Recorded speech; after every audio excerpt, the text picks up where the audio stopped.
it that the joints that sell alcohol and drugs are much more welcoming to adolescents than healthcare posts are? Why is it easier?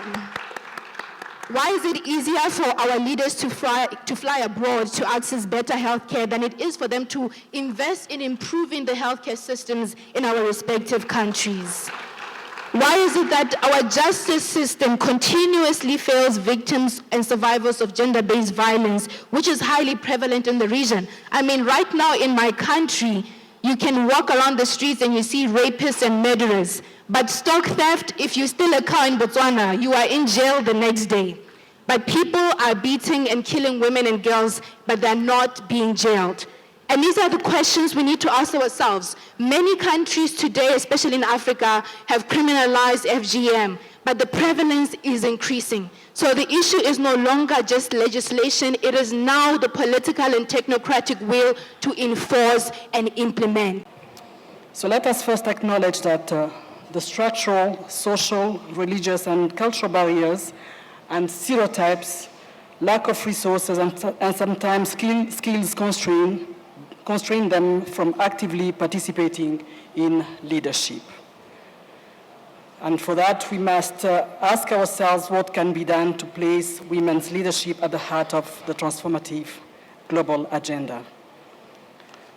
I believe that a lot is needed before we can even think that this is achievable. From my own experience, through my Beyond Zero initiative, I have added my voice and championed initiatives that are central to removing structural barriers and to ensure that no one is left behind. The Beyond Zero's clarion call that no woman shall die while giving life amplifies this. The core of the initiative's ideology is to complement existing global and national health sector plans, to inspire action by political leaders, partners, and communities to accelerate and catalyze change. Our work has required focus in messaging and inclusivity of all stakeholders, public and private sector, the national and county governments, NGOs, and the media. Female genital mutilation is recognized as a violation of human rights and has been outlawed since 2011.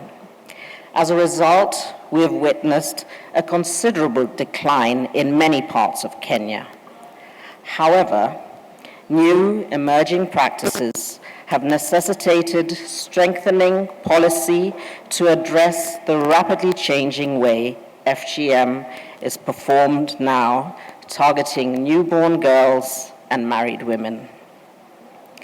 Ladies and gentlemen, social protection is a key point that, in my view, is critical if we're to accelerate gains for the development of our countries, as well as contributing to the African Union Agenda 2063 on gender equality.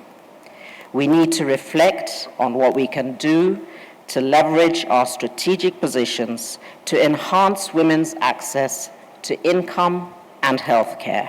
Empowerment is critical for women and young girls to make meaningful contribution to our economies.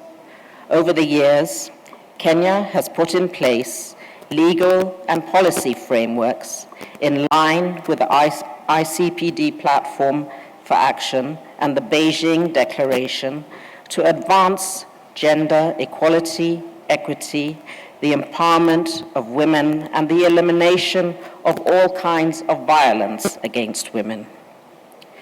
Kenya's Vision 2030 and the Bill of Rights in Kenya's Constitution both highlight affirmative actions and policies and programs.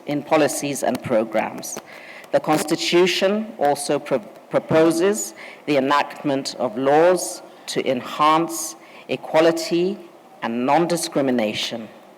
This has created a conducive environment to nurture and propel many more women into leadership roles at all levels. The importance of ensuring inclusive healthcare is critical in reversing mortality and morbidity rates, and gains have already been seen in Kenya in its pursuit of universal health coverage. Notably is the reduction in maternal deaths from 698 in 1994 to 362 per 100,000 live births today, and reduced child deaths from 96 in 1994 to 52 per 1,000 live births in 2014. HIV prevalence was at a high of 10.5% in 1996, and today we have seen significant decline in adult HIV incidents. However, we're experiencing an upsurge of new infections in adolescents, with girls and young women being the most affected.